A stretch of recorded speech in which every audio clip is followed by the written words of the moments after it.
देहरादून में 8वें ज्योतिष महाकुंभ का उद्घाटन मुख्यमंत्री पुष्कर सिंह धामी ने किया है। आपको सीधे लिए चलते हैं। विद्वज्जनों के बीच में मुझे भी आने का शुभ अवसर प्राप्त हो रहा है और मैं ये अपना सौभाग्य मानता हूं कि मुझे लगातार इधर तो हमारे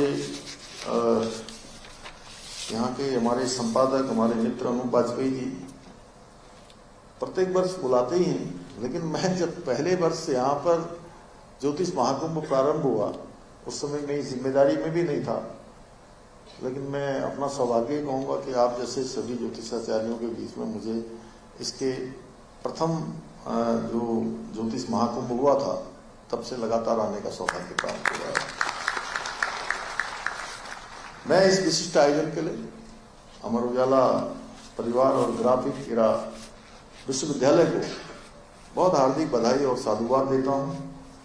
ये ज्योतिष हमारे प्राचीन और दिव्य ज्ञान में छुपे हुए वैज्ञानिक रहस्यों को आम लोगों तक पहुंचाने का अद्भुत प्रयास है।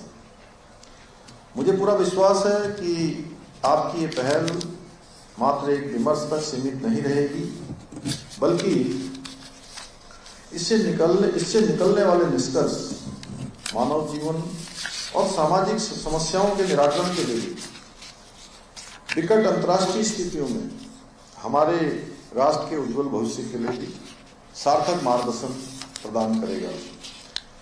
भाइयों बहनों, हमारी सनातन संस्कृति में ज्ञान विज्ञान और अध्यात्म का बहुत अद्वितीय संगम है।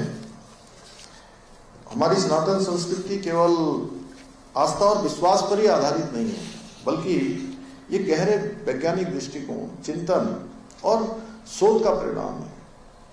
पर अक्सर ज्योतिष विज्ञान को मात्र आस्था के साथ जोड़कर देखा जाता है, परंतु ये सच्चाई है कि ज्योतिष भारत का एक अत्यंत समृद्ध गूढ़ और वैज्ञानिक शास्त्र है।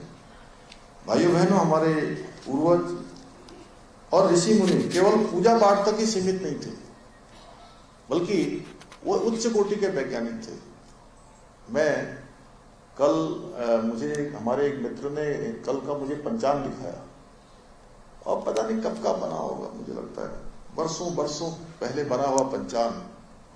और कल हमारा चिंतन शिविर चल रहा था, वो चिंतन शिविर में पंचांग लेकर आए और उसमें लिखा था कि बसंत पंचमी के दिन वर्षा और बर्फबारी होने की संभावना है। सच में मैं बड़ा आश्चर्यचकित था।